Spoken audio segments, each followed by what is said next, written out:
Hello everyone, আমি পলাশ। আশা করি তোমরা সবাই ভালোই আছো। তো আরেক নতুন ভিডিও নিয়ে এসেছি। এই ভিডিওতে আমরা দেখব জেনারেটিং স্টেশন থেকে আমাদের বাড়ি পর্যন্ত কিভাবে পাওয়ার ট্রান্সমিট হয়। তো এটা টেকনিক্যাল এবং নন টেকনিক্যাল সবার জন্যই খুবই ইম্পর্টেন্ট। তো এই ভিডিওতে যেরকম পুরোটা দেখাবো তার সঙ্গে বলেও দেবো ইন্টারভিউতে কী কী কোশ্চেন হয় এবং চাকরির পরীক্ষায় কী কী শর্ট প্রশ্ন আসতে পারে। তো চলো শুরু করা যাক।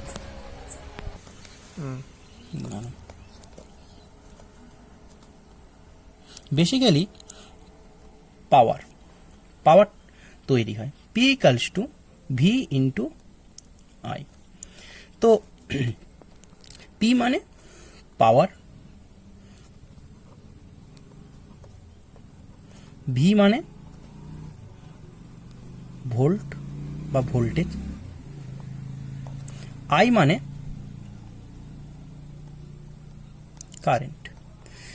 কারেন্টকে আমরা লিখি I, ভোল্টেজকে লিখি V, পাওয়ারকে P। এর একক হচ্ছে ওয়াট।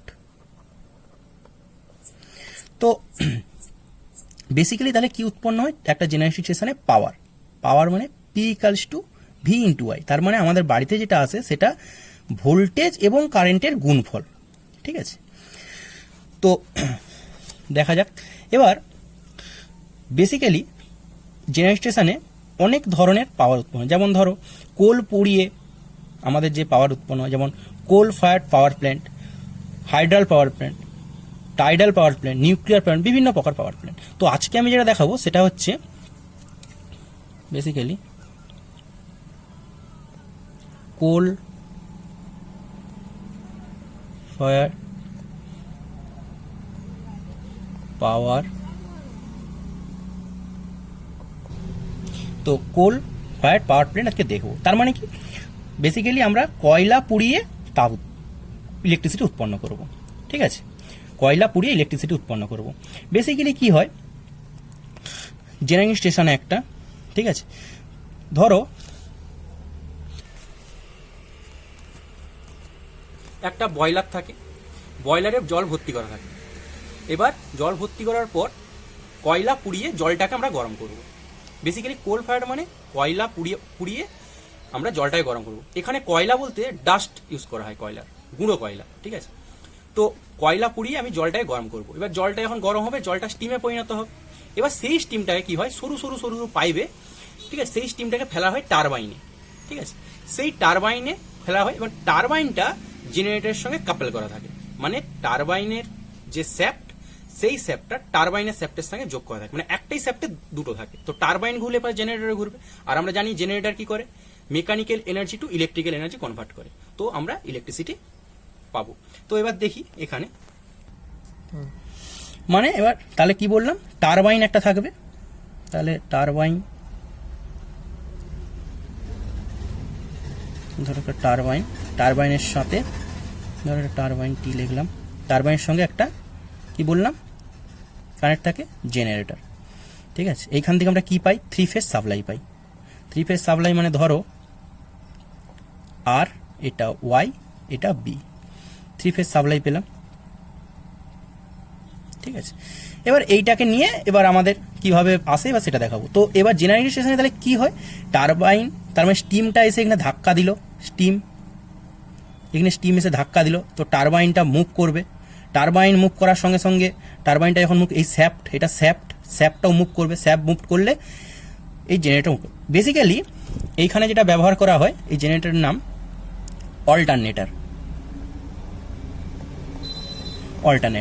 এটা হচ্ছে বেসিক্যালি অল্টারনেটর কি, অল্টারনেটর বেসিক্যালি এটাকে বলে এসি জেনারেটর। ঠিক আছে, এসি জেনারেটর, ঠিক আছে, এসি জেনারেটর। অথবা এটা টেকনিক্যালটা বলতে পারে যে সিঙ্কোনাস জেনারেটর কি, ধরো লোড বাড়লে ধরো লোড, আগে আমার 5 লোড ছিল, তো 5 লোডে যদি আমার 500 RPM ঘুরে, আমার যখন লোড 10 হবে তখনও কিন্তু আমার ওই 500 RPMই ঘুরবে। তো লোড বাড়লেও, লোড এখান থেকে নিয়ে ইনক্রিজ করেছে, কিন্তু আমার মুভ কিন্তু 500 RPMই ঘুরবে। তো এবার দেখি কিভাবে আমাদের পাওয়ারটা আসে। তো যেটা দেখবো এবার সেটা হচ্ছে এসএলডি। এসএলডি, তো এসএলডি মানে এসএলডি, এসএলডি মানে কি না,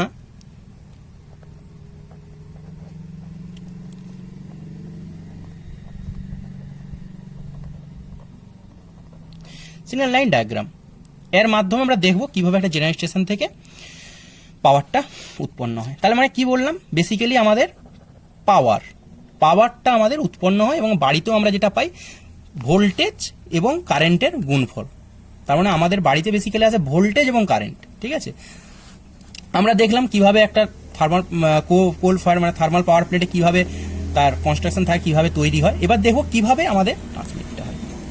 তো এটা আমাদের বললাম জেনারেটর স্টেশন, জেনারেটর স্টেশন থেকে আমাদের তৈরি করে নিয়েছি। তো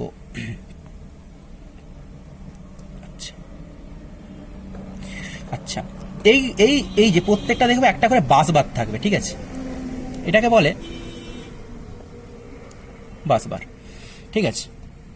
বাসবার, এগুলাকে বলে বাসবার, ঠিক আছে। একটা বাসবারে এসে পড়বে। এখানে প্রথমে জেনারেশনে তৈরি হয় 16 কেভি তৈরি হয় অ্যান্ড 50 হার্টজ ফ্রিকোয়েন্সিটা হয় 50 হার্টজ, কারণ আমরা জানি এসির ক্ষেত্রে ফ্রিকোয়েন্সি 50 হার্টজ হয়, তাই আর এটা এসি তৈরি হয় তাই এটা 50 হার্টজ। তাহলে 16 কেভি তৈরি হয় জেনারেল স্টেশনে। 16 কেভি, এটা বিভিন্ন জায়গায় বিভিন্ন ভ্যারি করে, 16 কোথাও 25 22, ঠিক আছে। তো 16 কেভি তৈরি হয়, 50 হার্টজ কিন্তু কনস্ট্যান্ট। তো তার মানে এখানে 16 কেভি তৈরি হলো, এই বাসবারে এসে পড়লো 16 কেভি মানে 16 কিলোভোল্ট। এইখান থেকে এবার আমার আসবে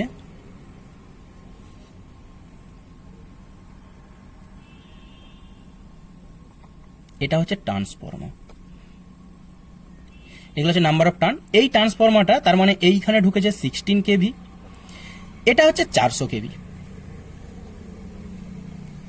মানে 16 কেভি মানে 16 কেভি ঢুকবে, 400 কেভি বাড়াবে, মানে এটা step up transformer. Step up transformer কি, যেটা আমি দেবো তার থেকে বেশি পাবো। 16 কেভি দিলাম, 400 কেভি পেলাম, ঠিক আছে। তো এই বাসবারের নাম দিলাম এ, বাসবার এ, ওকে। তো এইটা এবার আরেকটা বাসবার। প্রত্যেক ট্রান্সফরমারের দুপাশে দুটো বাসবার থাকবে, এখানে একটা এখানে একটা, দুপাশে দুটো। তো এটা এ, এটা বি। তাহলে এখানে কত ঢুকলো 400, তাই তো 400 কেভি। তো এইগুলোকে ট্রান্সফরমারগুলোকে আমি একটু আলাদা কালার করি যাতে বুঝতে তোমাদের সুবিধা হয়, ঠিক আছে। এবার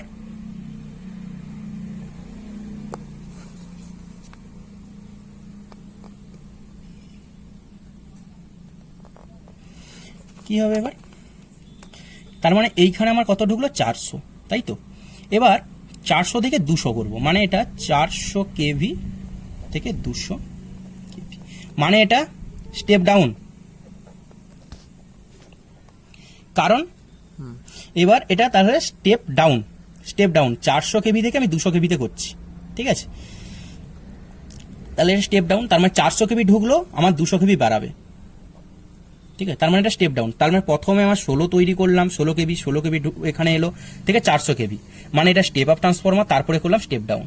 তো আমি বলে এরপর আরেকটা বাসবার আসবে, এটা দিলাম বাসবার সি, ওকে। তাহলে এখানে কত এলো, এটাই পড়লো 200 কেভি, তাই তো। এইখানে যেটা ইউজ হবে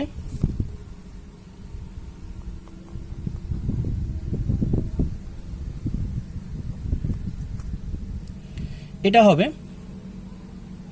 200 কেভি, মানে এটা 200 কেভি ঢুকেছে, 200 কেভি থেকে কত হবে, এটা 132 কেভি, মানে বুঝতে পেরেছো এটাও step down transformer, step down.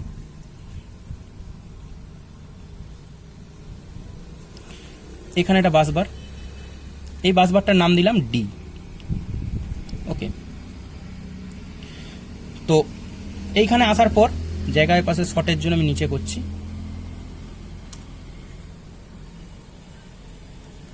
আসার পর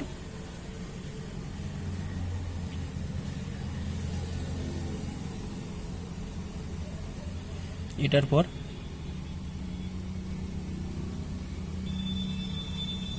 যেহেতু স্টেপ ডাউন, এর নাম্বার অফ টার্নটা বেশি হবে, নাম্বার অফ টার্ন কম হবে, কারণ স্টেপ ডাউন যেহেতু। তার মানে এখানে স্টেপ ডাউন, এটা তার মানে কত ঢুকবে 132, তাই তো, মানে 132 ঢুকেছে, বেরোবে কত 33 কেভি।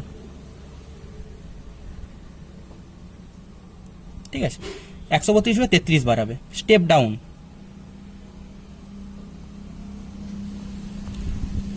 ঠিক আছে, এখানে একটা বাসবার, এখানে ই নাম দিলাম, তারপরে সবগুলো এবার স্টেপ ডাউন হবে। ঠিক আছে,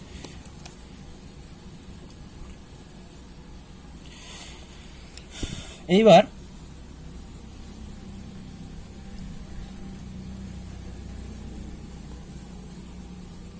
ঠিক আছে, তার মানে এটা কত ঢুকেছে 33 কেভি, বাড়াবে হচ্ছে 11 কেভি, 11 কেভি। 33 কেভি ঢুকলে 11 বাড়াবে। ওকে, তো তার মানে আরেকটা বাস বার থাকবে এখানে, এটা এফ, তাই তো, এইখান থেকে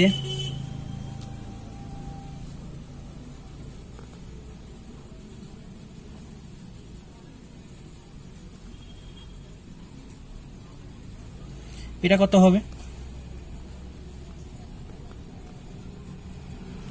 এটা হচ্ছে হবে 33 কেভি ঢুকেছে, মানে 33 কেভি 415 ভোল্ট, মানে এটা 415 ভোল্ট 33 কেভি ঢুকেছে, মানে এটাও তার মানে স্টেপ ডাউন, মানে এটাও স্টেপ ডাউন ছিল, এটাও স্টেপ ডাউন। ওকে, তারপরে জি, চলো এইবার এখান থেকে আমার 3 ফেজ সাপ্লাই বাড়াবে, এবার আমার বাড়ি এবার 415 ভোল্ট, এতটা পর্যন্ত, এই এতটা পর্যন্ত। এবার আমাদের বাড়ি এবার ডিস্ট্রিবিউশন ট্রান্সফরমার থেকে এবার আমাদের 3 ফেজ, যেহেতু এটা 3 ফেজ তো তাই 415 ভোল্ট। তো এইটা, তো এইবার দেখবো, তার মানে আমার শুরু হয়েছে এ থেকে শুরু হলো পুরো জার্নিটা জি পর্যন্ত, তাই তো। তো এইখানে এবার একটু লিখে দেই, এ থেকে ডি, মানে বাস বার এ থেকে ডি পর্যন্ত, এটা হচ্ছে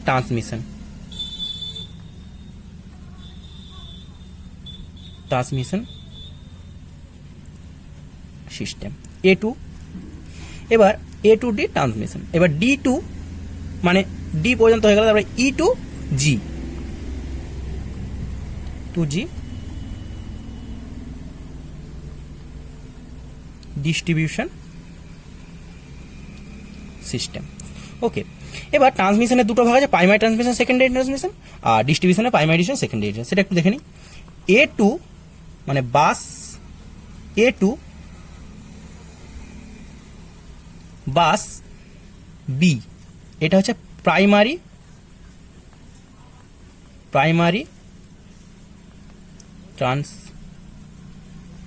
ট্রান্সমিশন। বাস C2 বাস ডি সেকেন্ডারি ট্রান্সমিশন। তো বাস এ, এবার হবে বাস E2G ডিস্ট্রিবিউশন, বাস E2 বাস এফ, মানে বাস E2F, এই জায়গাটা হচ্ছে প্রাইমারি ডিস্ট্রিবিউশন, বাকিটা বাস, এখান থেকে এটা হলো ডিস্ট্রিবিউশন প্রাইমারি। এবার জি, বাস G2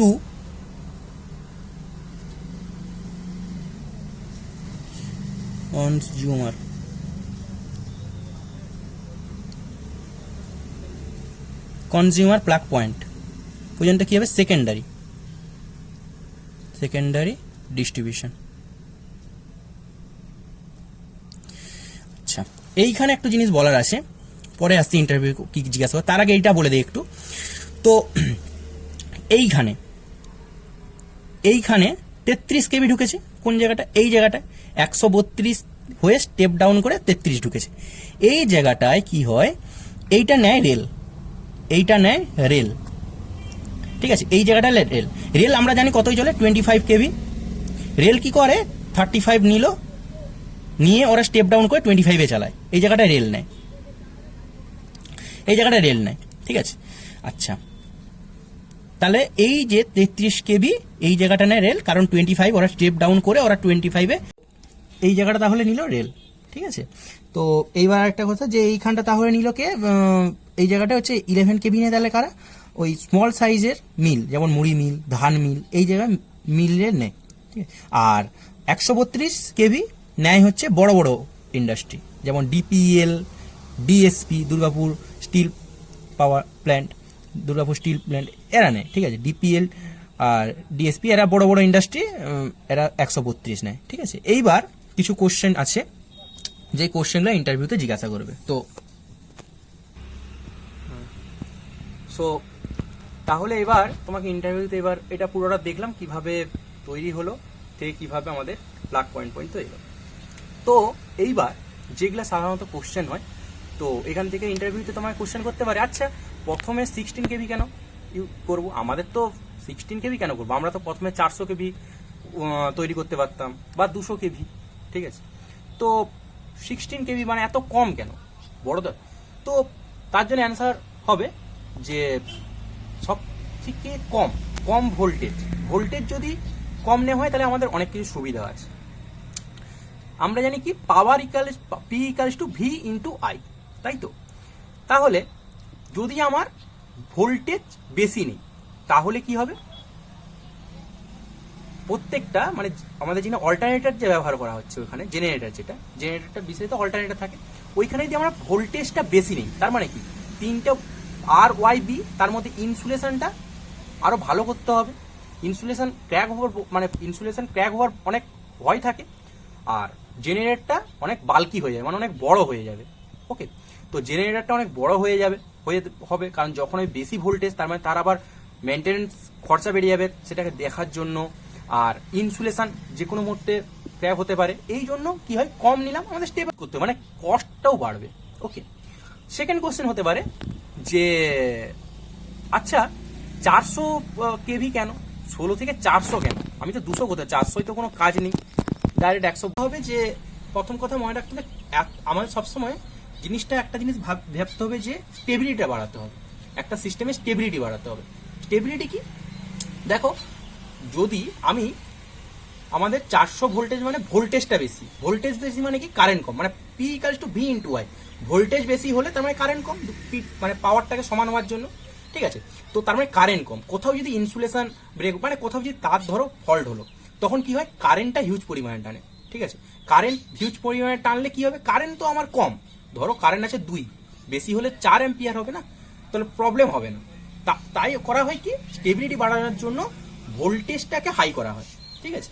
আর দ্বিতীয় লস, আমরা জানি কোন একটা জিনিসের মধ্যে দিয়ে যেমন তারের মধ্যে গেলে লস হয়, কি করে বুঝতে পারি, তারটা গরম হয়, ঠিক আছে। লসও কি হয় I²R, লসটা কি হয় I²R, কারেন্টের স্কোয়ারের সঙ্গে, কারেন্ট তো আমার কম, তার মানে লসটাও কম হবে, তার মানে এফিসিয়েন্সি বাড়বে। তো এই দুটো প্রশ্ন এখানে ছিল যে কেন 400 ভোল্টেজ ইউজ করা হয়, আর কেনই বা 16 কেভি প্রথমে ইউজ করব।